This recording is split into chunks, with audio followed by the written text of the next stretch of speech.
This episode is brought to you by Choiceology, an original podcast from Charles Schwab. Hosted by Katie Milkman, an award-winning behavioral scientist and author of the best-selling book, How to Change, Choiceology is a show about the psychology and economics behind our decisions. Hear true stories from Nobel laureates, authors, athletes, and everyday people about why we do the things we do. Listen to Choiceology at schwab.com/podcast or wherever you listen. So good, so good, so good. New fall arrivals are at Nordstrom Rack stores now. Get ready to save big with up to 60% off Vince, Kurt Geiger London, and more. How did I not know Rack has Adidas? Because there's always something new. Join the Nordy Club at Nordstrom Rack to unlock exclusive discounts on your favorite brands. Shop new arrivals first and more. Plus, get an extra 5% off every Rack purchase with a Nordstrom credit card. Great brands, great prices. That's why you Rack. So first, I want you to look up to the top of your head, way up toward your eyebrows. And as you keep looking up, slowly close your eyes. What you're listening to is a test of someone's hypnotizability. To be more specific, it's a test of my hypnotizability.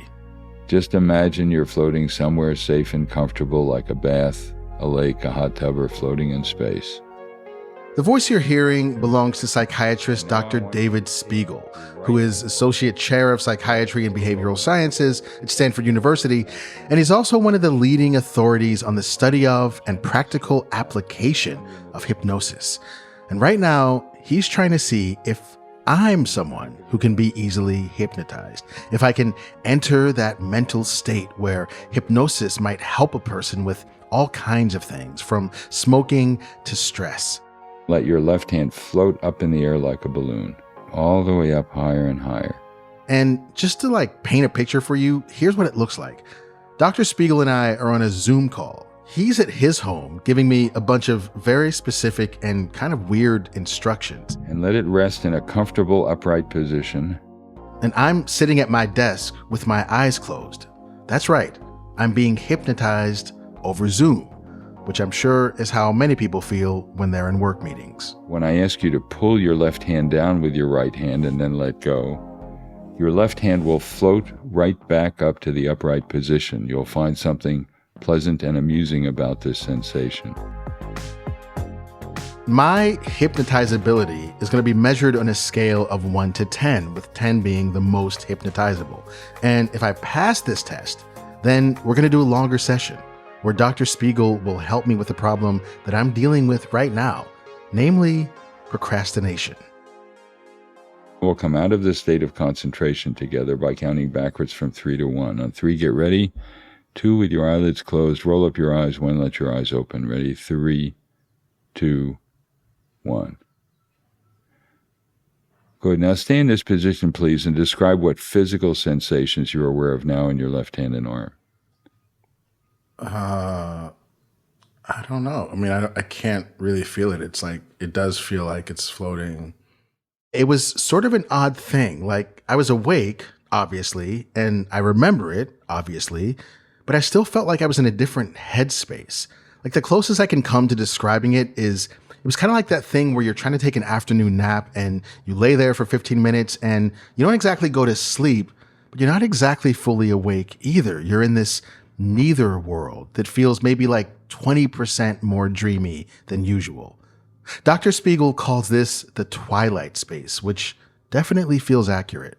Did I do or say anything that would indicate there'd be a change in sensation or control in your left hand and arm? I don't remember. What's tripping me out now is I have to go back and find a memory. Anything else about how it's different from the way you feel now? The word easier comes to mind. Easier. That's it. That's right. That's the word. It doesn't feel effortful, does it? No, not really. It's easier. Yeah. Yeah. That's right. Well, your score is 8.5 out of 10. You're quite hypnotizable, and it feels like a natural state you can go into, and you've got a very good ability to do it. So it's a matter of just taking full advantage of that and using it the way you want. Welcome to How To. I'm Carvel Wallace. So why are we doing this episode? I mean, we get show pitches all the time from people who have something they want to sell. Authors, influencers, motivational speakers, you name it. And most of them don't really go anywhere because they're either not that interesting or they're just clearly not right for our show. So mostly we rely on you, the actual listeners, to bring us show ideas. But a couple of weeks ago, I got an email from someone who wanted to come on the show and talk about hypnosis. And I clicked quickly. Because to me, hypnosis is interesting and weird and maybe a little bit sketchy in some people's minds, but I've always been curious about it. We know it has all of these goofy historical associations in Hollywood movies, but I also think there is something interesting about seeing if it's possible to tackle a problem like smoking or procrastination through hypnosis. I mean, we already know there's a subconscious, and we do know a fairly good amount about how the brain works. So it doesn't seem far-fetched that some kind of subconscious suggestion could impact the way we behave. At the very least, I was willing to get hypnotized, and you're going to get to listen in. But first, we're going to take a quick break, and when we come back, we're going to talk about exactly what hypnosis is, hear the wild story of how Dr. Spiegel himself got into the hypnosis life, and of course, we're going to see if it's possible to hypnotize me live on the show. Stay with us.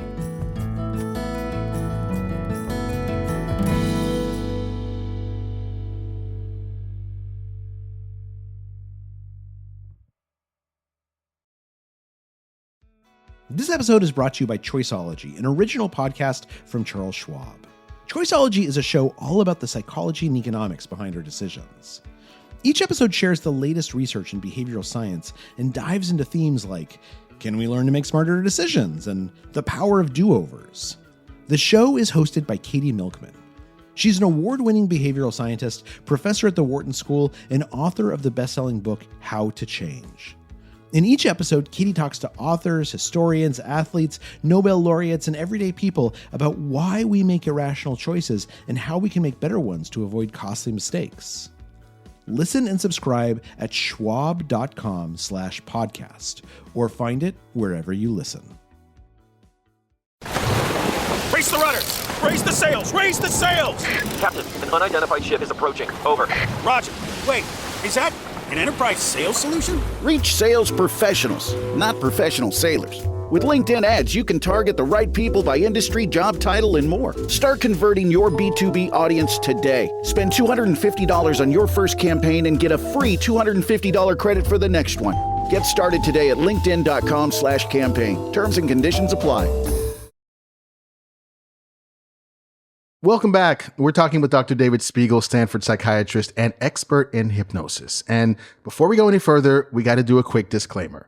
Hypnosis is a tool that people have used to address a wide range of things, from athletic performance to quitting smoking to dealing with stress, even sometimes very serious trauma. But hypnosis is not a one-stop solution. If you're struggling with something, you should talk with a licensed medical or mental health provider. Good. Now that that's out of the way, I was curious, first of all, about Dr. Spiegel's own relationship with hypnosis and even how he got into it in the first place. It helps me do all kinds of things, from learning not to fall down when I was water skiing to handle pain. It's a bit of a genetic problem in my family because both of my parents were psychiatrists and psychoanalysts. My father, when he was in training to go into World War II as a battalion surgeon, learned hypnosis from a Viennese refugee from the Nazis. Came here and couldn't himself enlist in the army, but he knew about hypnosis. So he taught my father and a bunch of other young army doctors how to use it. My father used it to help with post-traumatic stress, and he wound up continuing to use it as he started his psychoanalytic practice in New York. And I took a course in it when I went to medical school to see what it was about. And I'll never forget my first patient. She was a 15-year-old asthmatic girl. A nurse said, she's in room on the left, and I could follow the sound of her wheezing down the hall. And she was struggling for breath, and they were about to give her general anesthesia. And I said, you want to learn a breathing exercise? And she nods. So I get her hypnotized, and then I realized we hadn't gotten to asthma in the course yet, but I just made something up. I said, each breath you take will be a little deeper and a little easier. And within 5 minutes, she's lying back in bed and she isn't wheezing anymore. And it was shocking to me. The nurse ran out of the room. My intern came to look for me, and I thought he was going to pat me on the back. And he said, I need to inform you that the nurse has filed a complaint with a nursing supervisor that you hypnotized a minor without parental consent. And that's a violation of Massachusetts law. And her mother was standing next to me when I did it. And he said, you're going to have to stop doing this. And I said, really, why? He said, well, it's dangerous. I said, you're going to give her general anesthesia and put her on steroids? You think my talking to her is dangerous? I don't think so. And I thought that anything that could help a patient that much, that fast, without risk, had to be worth looking into. Spiegel continued to work with that patient, and he says that observing the change in her was the moment when he realized the potential of hypnosis. Since then, he's used it with about 7,000 people. But hypnosis, it has a reputation. It gets lumped in with bizarre New Age theories, or it's a hokey device in pop culture, like a Batman villain using hypnosis to get a security guard to open a bank vault.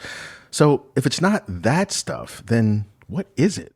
Hypnosis is actually the oldest Western conception of a psychotherapy. It's been around for some 250 years, but it's widely misunderstood. What it is a naturally occurring state of highly focused attention. Do you ever get so caught up in a good movie, Carvel, that you forget you're watching a movie and you kind of enter the imagined world? Mm-hmm. Yeah, definitely. I see you nodding. That's typical of people who are at least moderately and highly hypnotizable. It's been called believed-in imagination.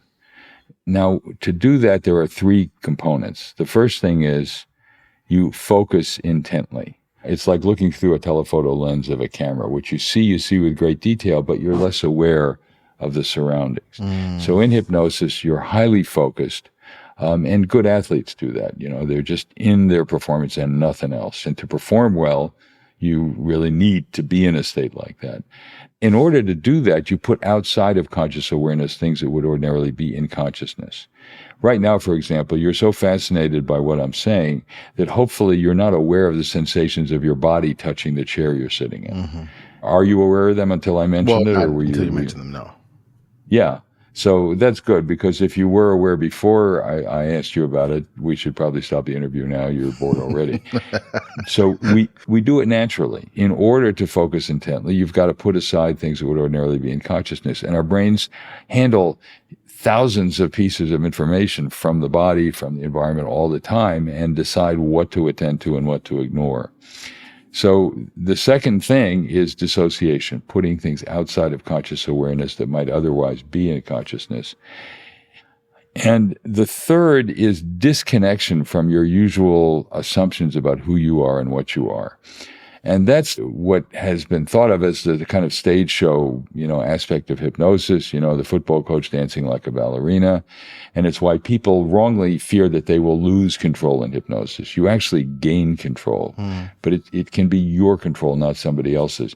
And what you see with the football coach dancing like a ballerina is somebody letting go of his usual assumptions of who he is and what he is and trying out being different. And that's one of the great therapeutic benefits of hypnosis. Even if you thought you couldn't do this the way you're now doing it, you can. And it's a state in which you disconnect from the part of your brain that usually tells you can do this, you can't do that, your mother didn't want you to do this, and so on.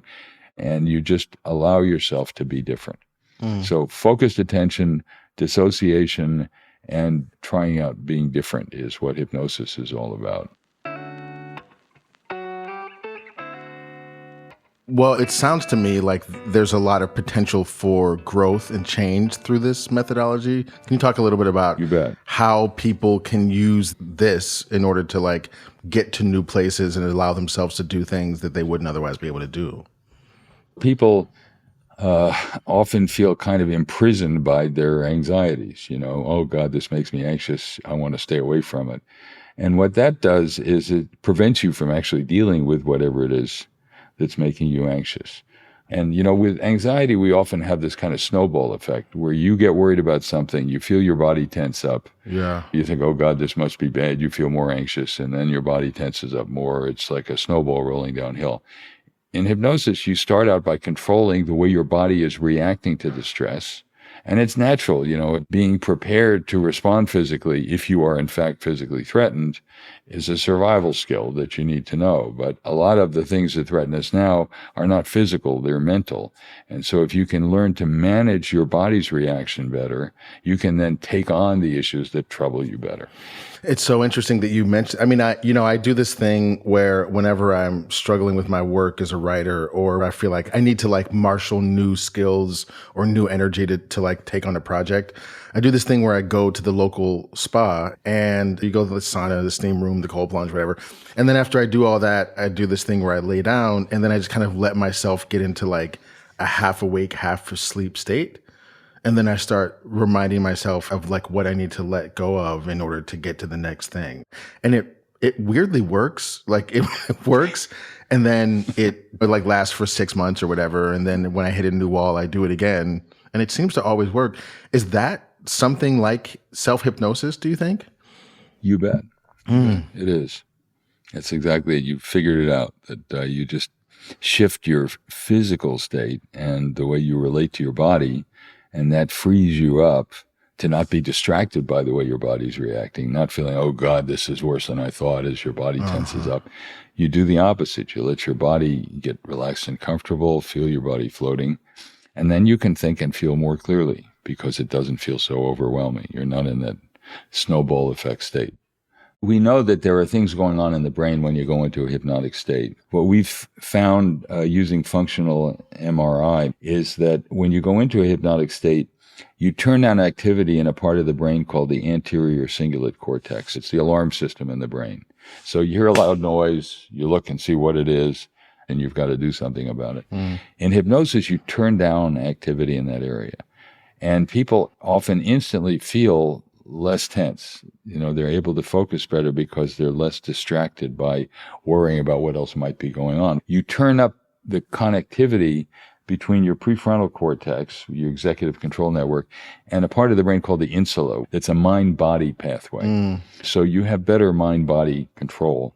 The third thing is you're disconnecting from the default mode network, where you're just ruminating about who you are and what you are, what kind of a person you are, what your mother wanted you to be, what you should be. You're disconnecting from activity in that area. And that's the try out being different thing, where you can just forget about what you were supposed to be and what people think you should be and what people wanted you to be, and just be whatever you start to become as you're engaging in the activity in hypnosis. So it's turning down your peripheral anxiety, tuning in with your body, and disconnecting from your usual expectations of who you are and what you are. And that's what happens in the brain when people go into a state of hypnosis. Now, of course, people can use all sorts of tools to access these different kinds of states, like hallucinogenics, alcohol, basically anything that lowers your inhibitions and disconnects you from your usual constraints. But Dr. Spiegel says that while there may be some overlap with those mechanisms, hypnosis is different in one very important way. The thing about hypnosis is it's much more controllable. You can turn that system on, you can turn it off, and do it very quickly. I mean, it does sound like a tremendously powerful tool, and it makes me wonder why don't we just run our entire society on it? Why isn't everyone just, the way you get your oil changed in your car so that you can drive to work? How come people don't just stop into the hypnosis shop and get readjusted so they can be more productive and do what they want to do in their lives? That's a good business idea. Thank you for that. I wonder why people don't make more use of it. There are related things like flow states and things like that. Good athletes get into a state of mind where they're just focusing on that and nothing else. We had the head of the Stanford women's swimming team. We have a fabulous swimming team, and many of the women swimmers are in the Olympics. But the coach noted that they were swimming faster times in practice than they were in meets. And he's saying, what's that about? You would think that when you're more juiced up and it's very important, you'll do better. And what we found when we talked to them was that they were distracting themselves by devoting attention to the women swimming in the neighboring lanes. Yeah. And competitive swimming is not a contact sport. It really doesn't matter what the other swimmers are doing. What matters is what you're doing. So we had them use self-hypnosis to practice swimming their best race just focusing on how they related to their body, not on whether they're doing better than somebody else, but just how are you making your body work so that you can swim at your best. And they started swimming faster. And there are golfers, the guy who won the Masters this year was using hypnosis. The long journey is over. McIlroy has his masterpiece. A lot of what we do on the golf course is subconscious. So have I delved in hypnosis and tried to tap into my subconscious brain? Yes, I have. I've won way more golf tournaments with my mind than I have with my physical ability.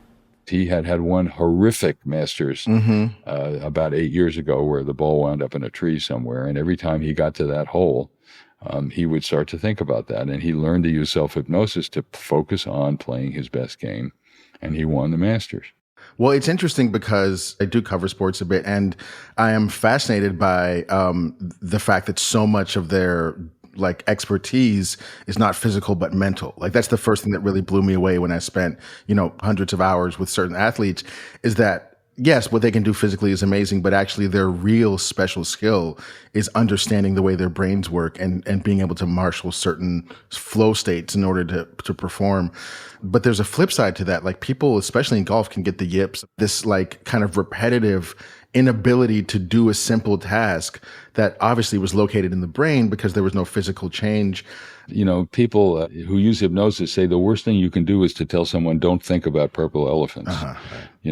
That's what you're going to think about. And so hypnosis can be a way of getting beyond that. And there are pro basketball players who, you'll notice them having little rituals before they take the foul shot, It's their way of programming their brain to do what they want it to do, to program their body to do what they want it to do, and not to worry about what it means if you don't score. The idea is that you focus on how you relate to your body rather than on the outcome. Because if you focus on the outcome, you're distracting yourself. There's a wonderful book called Zen and the Art of Archery. Yes, this was a classic when I was in high school. Yes. Yeah. And the idea there is that if you're focusing on the target, you're missing the point. That what you want to focus on is your relationship with the bow and arrow. That's what matters. And if you get that right, the arrow will wind up in the target. So that's what you can do with athletics, and that's a kind of state of self-hypnosis. That's right. Fascinating. So obviously you can tell that I'm interested. And according to Dr. Spiegel, that short hypnotizability test you heard at the beginning of the show indicates that I'm at about an 8.5 out of 10. So I am a candidate for this kind of treatment. But I was curious about what makes a person hypnotizable. Hypnotizability has an interesting trajectory in the life cycle. Most 8-year-olds are in trances most of the time. The way children are, feeling comes first and thinking about it comes second. If you call your 8-year-old in for dinner, he doesn't hear you, he's out playing. Yeah. Work and play are all the same thing for kids. And so they tend to live in this intense, focused way. As we go through adolescence, we develop what are called formal cognitive operations, where we tend to evaluate and think about things more than just do them. And by the time we get to our early 20s, we've settled into a kind of personal style that becomes very stable. So some people remain highly hypnotizable. They can shift in and out of states. Some people have a hypnotic experience, but then step back and think about it and wonder, what was that? Why did I feel that way? And was it the right thing to feel? And then there are some people, about a quarter of adults, who just aren't hypnotizable. They evaluate things head first, always want to explore and understand before they have an experience. And so by the time you're in your early 20s, your hypnotizability becomes as stable a trait as your IQ. I am excited to learn more about this, and I'm curious to dive in. I would like to change my entire life, please, if that's possible. So, Doc, can you fix me? How much time do we have? That's what everyone says when I ask them that question. Well, so now that we've shown that I'm hypnotizable, what happens now?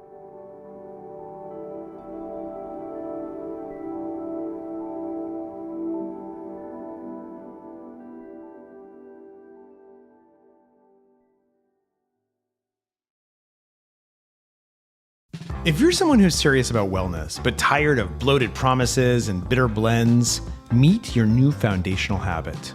I've been using Live It Up Super Greens for the last 3 weeks, and I drink it every morning, and it's fantastic. It's become part of my daily routine, and it's super duper easy. I just mix it into my smoothie every morning, and I get a lot of what I need to stay healthy. Live It Up Super Greens is an all-natural blend of over 20 superfoods formulated with organic vegetables, probiotics, digestive enzymes, and naturally derived ingredients. And it's designed by nutritionists and third-party tested for purity, so it's made to be easy on your stomach. You can mix it in water, milk, or like me, a smoothie, and you can make it a healthy habit that you look forward to. Live It Up is offering you 15% off your first order, including subscriptions, with code HOWTO. Plus, shipping's always free. Head to letsliveitup.com/howto and use HOWTO for 15% off your first Super Greens order. These statements have not been evaluated by the FDA. This product is not intended to diagnose, treat, cure, or prevent any disease. The Jack Welch Management Institute at Strayer University helps you go from, I know the way, to I've arrived with our top 10 ranked online MBA. Gain skills you can learn today and apply tomorrow. Get ready to go from make it happen to made it happen and keep striving. Visit strayer.edu/Jack Welch MBA to learn more. Strayer University is certified to operate in Virginia by Chev and has many campuses, including at 2121 15th Street North in Arlington, Virginia. When did making plans get this complicated? It's time to streamline with WhatsApp, the secure messaging app that brings the whole group together. Use polls to settle dinner plans. Send event invites and pin messages so no one forgets Mom's 60th. And never miss a meme or milestone. All protected with end-to-end encryption. It's time for WhatsApp. Message privately with everyone. Learn more at whatsapp.com. Welcome back to my conversation with Dr. David Spiegel, who is Associate Chair of Psychiatry and Behavioral Sciences at Stanford University and one of the leading experts on hypnosis.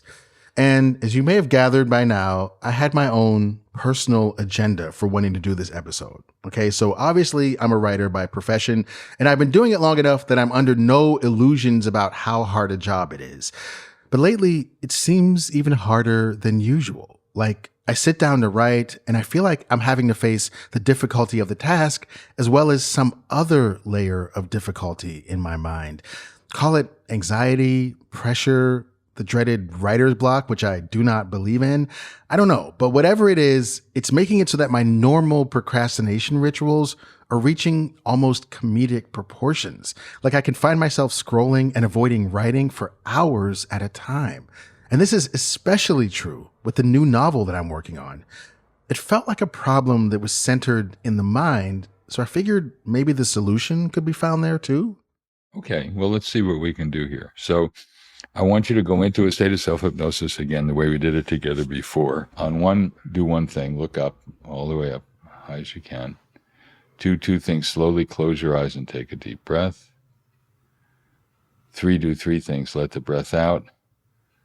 Let your eyes relax, but keep them closed. Let your body float. And again, let one arm or the other float up in the air like a balloon. And that's your signal to yourself and to me that you're ready to concentrate. Now, I want you to let your mind focus in this state of relaxed, focused concentration on constructing an imaginary path, as if the steps in writing this novel were like setting out on a trail. And I want you to picture a few stops along this trail that are pieces of the puzzle that you're putting together in writing this novel. So as if you were walking along and visiting the places that you're going to explore in the novel, just see what the first few stops on this path are.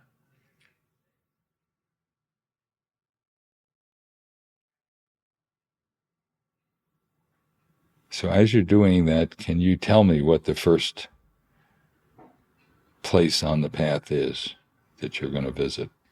So I told Dr. Spiegel more about the book I'm working on, which involves some specific locations and historical figures, which I'm not going to spoil for you, that are connected to Oakland, where the novel is set. Okay. So notice how you're identifying and outlining a feasible project that would be a step in completing your journey on this book. Now notice what it feels like to have a manageable, important component of your story identified. How does it make you feel in terms of turning to that in the near future and exploring it and writing it? Well, I get a little worried because then I go, but how is it all going to fit? Like I get panicked, like, oh no, you just figured out some random thing. Like, what about the rest of it? Right. So that's where you can inhibit yourself because you can't answer that question until you know a little more about them. Yeah. And so I would view it as setting up a little project list and saying, I can't figure out exactly how they're going to fit in the big picture. But if I know more about them, perhaps the answer will begin to reveal itself. So it's a feasible project. You're interested in them. You can learn more about them. And then later on down the path, you can figure out where they fit in. So just allow the first thing to be something that attracts you, which is you're interested in them, you want to learn about them, before you saddle yourself with figuring out exactly how they're going to fit into the rest of the story. And maybe now go on to the next step down the path. And this is what we continue to do for the next several minutes. Follow a path based on how I outlined the tasks earlier. And each stop on that path was a more digestible, processable, smaller version of the complex, intimidating, and sometimes boundaryless task of writing a novel. I know that the fun part is just doing some free writing in the voice of the main character, because I find that person really funny and weird and interesting. Like the narrator, it's written in the first person, and I do like to just free write to get the voice, even if that stuff doesn't end up in the book. Good. All right. And you can feel yourself enjoying that because you enjoy the voice. You like it. So think about another step on the path, writing down what he's likely to say. How does that feel? I like that part. Good. So that's something you look forward to doing. Yeah.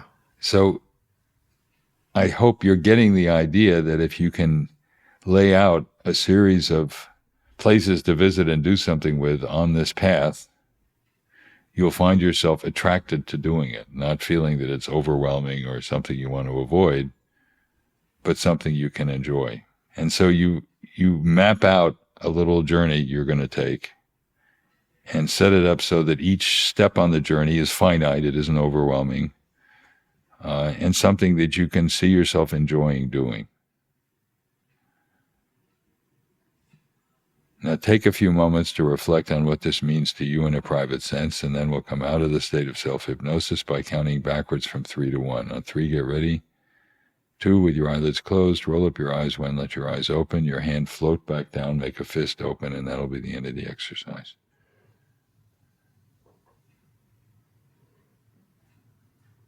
How do you feel? A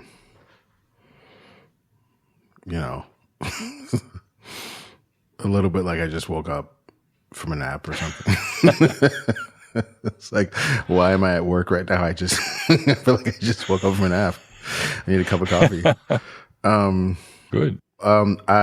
It's funny because my job is to like talk, but then I don't actually right now feel like I have to go into a different state in order to start talking. When I was wherever I was just now, I like remember that there's this actual spot at the end of a trail in the local park. And I've never been there. I just learned about it a couple weeks ago, but I was there. Like I was like imagining it, and I know the trees that are around there because I'm familiar with that park. I've just never seen that particular trail.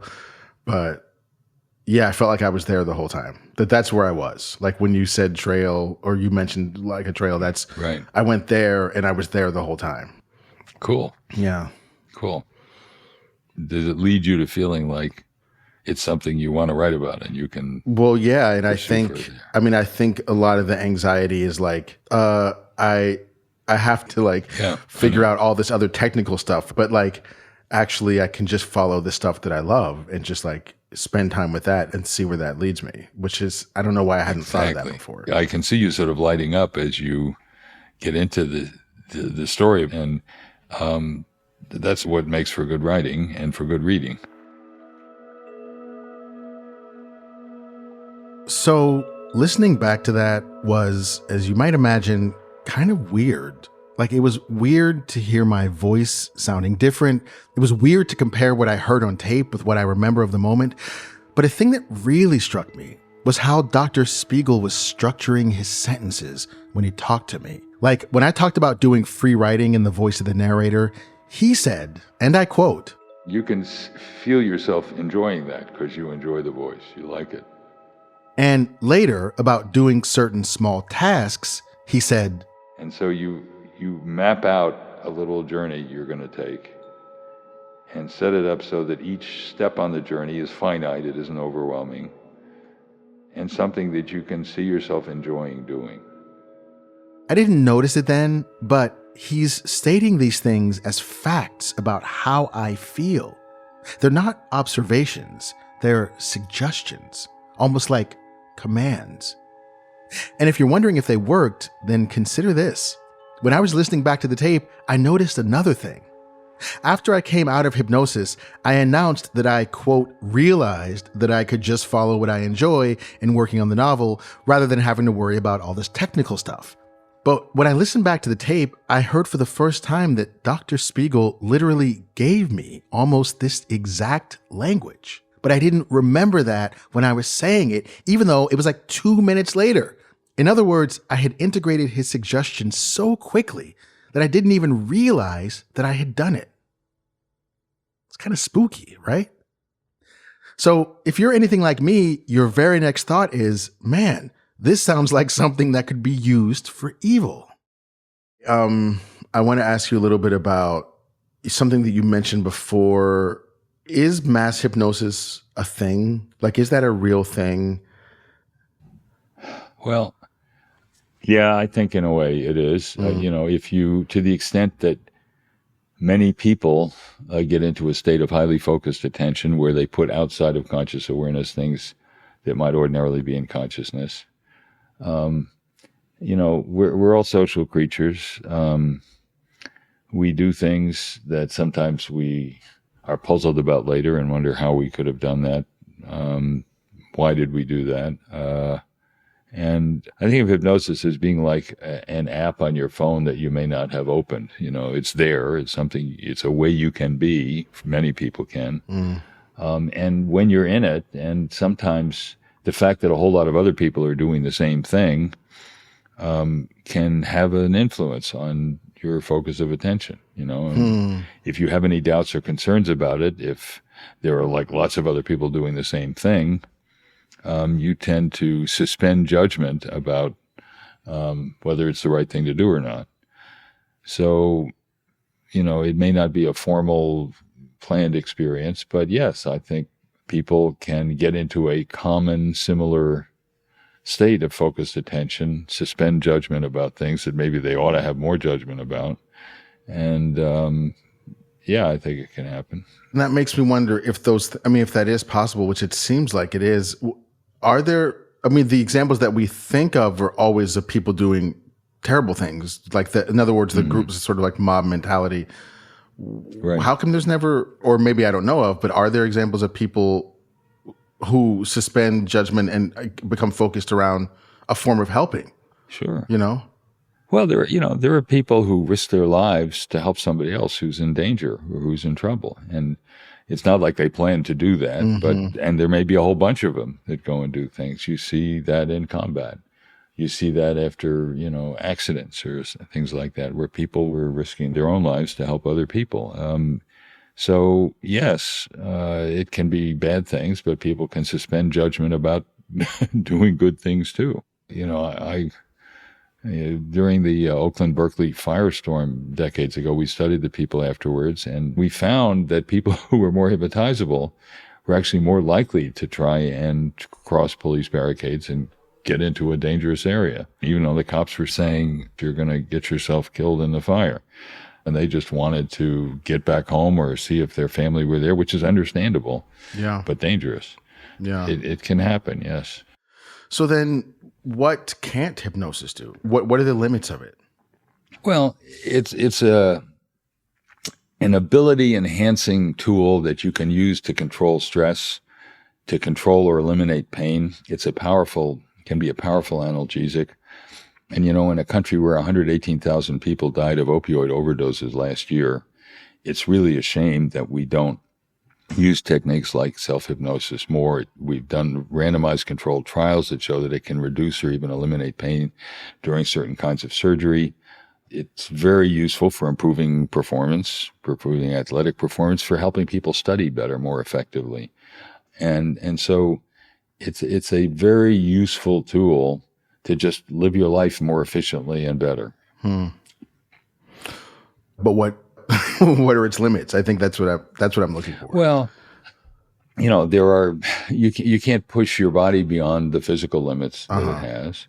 And it doesn't solve all problems. There are some psychiatric disorders where people are not very hypnotizable as a group. So people with schizophrenia, with major thought disorders, generally are not very hypnotizable.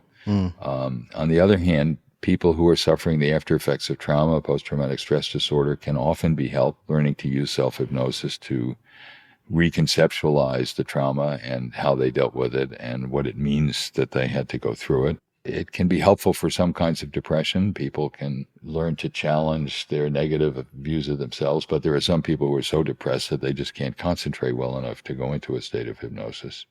So it can help with a variety of problems, but it doesn't solve everything. Yeah. It also makes me wonder about people who have severe untreated PTSD oftentimes are so highly alert, hyper vigilant, that it seems like it would be difficult to submit to a state of hypnosis if you're suffering with like persistent hypervigilance.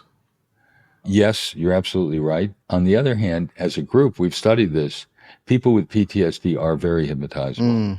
Because if you think about it, the state that you go into, this kind of unwelcome reliving of the trauma, has elements that are sort of like a hypnotic state. And people who, during trauma, will tell you, I was in a different mental state, I mean, combat soldiers who do remarkable things in combat will later say, I couldn't believe I did it. It was like it was a different me. I didn't know what was going on, but I, found my buddy and dragged him out of the battlefield. And so there's a lot that's hypnotic-like about people undergoing trauma. Right. And people can be helped by doing it. So there are times when you can use hypnosis to kind of enter that same hypervigilant state, but see it from a different point of view and help yourself restructure your understanding of what happened. Is that at all dangerous? When we talk about like re-entering states, what should people be aware of, I guess? Well, if you're dealing with serious trauma in the aftermath, it's probably a good idea to be in treatment with a mental health professional who knows how to help you deal with that. It helps with these serious kinds of problems to have someone who's familiar with them and help guide you through it. But we relive experiences all the time, and we can learn from them by trying to reflect on what they mean and seeing if there are alternative ways of understanding what happened. And that's what reliving and hyperarousal are in post-traumatic stress disorder. You're reliving the traumatic event, only without structure and guidance, without necessarily trying to see it from a different point of view. And, people suffer terribly with the aftermath of traumatic experiences, but the major psychotherapies for trauma involve what's called exposure. That is, in a controlled way, revisiting it. And the difference between flashbacks and exposure is that you're not being reassaulted by the trauma. You're making a decision to revisit it and try and do something about your traumatic memories. So it doesn't reinforce the helplessness that is imposed upon you by the traumatic experience itself. So the way in which you approach it and the way in which you think about it can either be therapeutic, or it can just be another example of how miserable the trauma made you feel. Besides someone being sort of not hypnotizable, have you had other experiences where the therapy sort of didn't work the way it did with other people? Like, are there other barriers to success with this besides unhypnotizability? Well, even for non-hypnotizable people, some of the approaches we use with hypnosis can be helpful just cognitively. Just think about it differently rather than experience it differently. So, when I'm helping people to stop smoking, and we do this on the Reverie app, we don't tell them don't smoke. That's like, don't think about purple elephants. They think about smoking all the time. We ask them to think about their body as if it were their baby. Would you ever put hot air laced with tar nicotine into your baby's lungs? No. Right. Well, your body is your baby. It depends on you for everything you put into it, including cigarette smoke. So I ask people in hypnosis, or not in hypnosis even, to think of three things. For my body, smoking's a poison. I need my body to live. I owe my body respect and protection. And you think about your obligation to respect and protect your body. When people are suffering with pain, I ask them to have some compassion for their body. People get very frustrated with their body when they're in pain. And I say, if your child were hurt, would you get angry and frustrated with your child? No. I'd pick them up and soothe them and comfort them. So you can use it to change your perspective on how you relate to your body. And that can help you stop smoking, drink more sensibly if you drink at all, and control problems like pain. I think it has tremendous potential. And, that's why we built this app Reverie, to help people learn to use hypnosis for themselves. We're finding that most people within 10 minutes get reduction in their stress levels, in their pain levels, get to sleep, get back to sleep. So we want to make it a widely available tool. And the nice thing is that the worst thing that happens with this is that for some people, about 1 out of 5, it may not work, but for 4 out of 5, it does. And you don't get addicted. You can't overdose on it. It's a way to help yourself.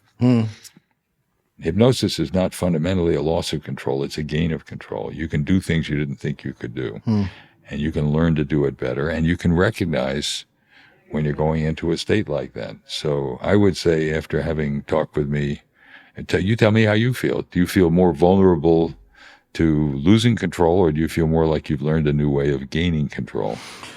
Yeah, I mean, I feel the latter, but it does make me think that it isn't just as simple as like, well, I'll just like solve everything with hypnosis. Because I mean, it's like I have a set of like values and morals and things that I believe deeply about how we as human beings should treat each other, and that this is like a big part of my life. And so I don't know that my hypnosis can, make me divest from those ideas. I sure hope not. I don't think it is likely to do that. I think it's more likely that you can get in touch with those ideas, as you did on that little journey we took, and pursue them more deeply. So, it wasn't like, I lifted all control over what you were doing. You were plotting the path. You were deciding what to do. And you learned something from it. And you might do it again to learn more. And I would say, sure, anything that has the power to help has the potential to hurt. But I think with hypnosis, there's far more potential to help than there is to hurt. I really appreciate your time. This has been great, and I've learned a great deal. I'm so glad. I look forward to reading your novel. Yes, great. So 2 days after we recorded this interview with Dr. Spiegel, the How To team got together because obviously everyone was pretty eager to find out how it went. And this debrief with my coworkers is our quick fix this week, a special bonus episode for Slate Plus members. It's ready for you to listen to now. But in case you're not a Slate Plus member yet, here's a preview. I am so excited to hear about this, Carvel. What was it like? What do you remember or like not remember? Let's see. Hypnosis is wonderful. It was flawless. I recommend it for everyone. No, just kidding. Do I remember it? I think the thing I always find really funny about various altered states like this that are not chemically induced is that it's like when you're in them, you feel normal, but then after it's over, you're like, wait, what was that again? Yeah. And the metaphor that they use a lot, or that Dr. Spiegel uses, is like, it's like you get really engrossed in a movie or you get really engrossed in a song. And this happens to me all the time where I'll be really locked in, like thinking about every single aspect of this work of art. And then after it's over, I'm like, wow, I was really kind of in a different place while I was watching it. So it felt a little bit like that. I didn't wake up and suddenly have no memory of where I had been. Yeah. But it felt like normal, but then it did feel like a little bit of like, I don't know, like you sort of lose self-consciousness. Like I always think of consciousness as having like multiple layers, and there's the layer of like, okay, I'm like doing my thing and I'm saying what I'm saying. But then right now I also have this extra consciousness, like I'm recording this podcast, I'm on the air with Courtney, like I'm answering this question. You know what I mean? Like I have all these extra pieces that contextualize this moment for me. And what I find under hypnosis, at least what I found in this instance, is that those extra pieces, they didn't go away, but they were less loud. They like the volume was turned down on them. And so I really kind of just was where I was, Is it something that you would want to do more in the future, given that? Because that sounds pretty nice. I mean, my takeaway is, yes, it's possible to be hypnotized. And again, that word is so charged because we have so many goofy pop culture references for it. Yeah. Swirling like spiral eyes or whatever. And it's never that. And so it's possible to like enter into a brain state in which you're slightly more receptive than in other brain states in which you're less receptive. Like that is what I think of hypnosis. So I do believe in that. I do that actually. And I talk about in the episode that I actually was kind of already doing that to myself before I was sort of undergoing self-hypnosis. Because the other thing about me is that I've been sober for 15 years. And so if I'm going to have an altered state, I've got to find it the old fashioned way. Yeah. You know what I mean? Wow. And so I like think about consciousness a lot. And in order to be a writer, to write some of the stuff I write, and work in the way that I work, there is some consciousness work that is built into the way I move through the world. Like there's meditation, but there's also like, like getting into a zone that's a little bit like half awake, half asleep, and like letting ideas formulate there and letting observations formulate there. And so I think the state of receptiveness is something that I've practiced with a little bit. And I think what hypnosis is like that state of receptiveness with some specific suggestions in it. Yeah. So to me, this feels like, yes, like I do want to do more of this. And I do want to experiment with what it means to like have specific suggestions in that state of receptiveness. My feeling about the experience that we just had was that Dr. Spiegel was great at getting me into the state of receptiveness. And I didn't think his suggestions, if I'm being honest, were that great. But how could they be? We only talked about my problem for like a minute and a half. Right. Whereas, so I think if someone knows you better or they have more of a therapeutic grounding in their relationship with you, the suggestions could be like more useful. Right. To hear more of my debrief with Courtney and our team, check out this week's quick fix in the How To Plus feed. And if you aren't already a Slate Plus member, you can subscribe now on Apple Podcasts by clicking Try Free at the top of the How To show page, or visit slate.com/howtoplus to get access wherever you listen. A big thank you to Dr. David Spiegel for coming on the show. In the show notes for this episode, you'll find links to learn more about Dr. Spiegel and about the self-hypnosis app he developed called Reverie. Do you have a problem that needs solving? Send us a note at howto@slate.com or leave us a voicemail at 646-495-4001, and we might have you on the show. And if you like what you heard today, please give us a rating and a review and tell a friend, because that helps us help more people. How To is produced by Rosie Belson with Kevin Bendis and Sophie Summergrad, who produced this episode. Joel Meyer is our supervising producer. Merritt Jacob is senior technical director and composed our theme music. Charles Duhigg created the show. Courtney Martin is my co-host, and I'm Carvel Wallace. Thanks for listening.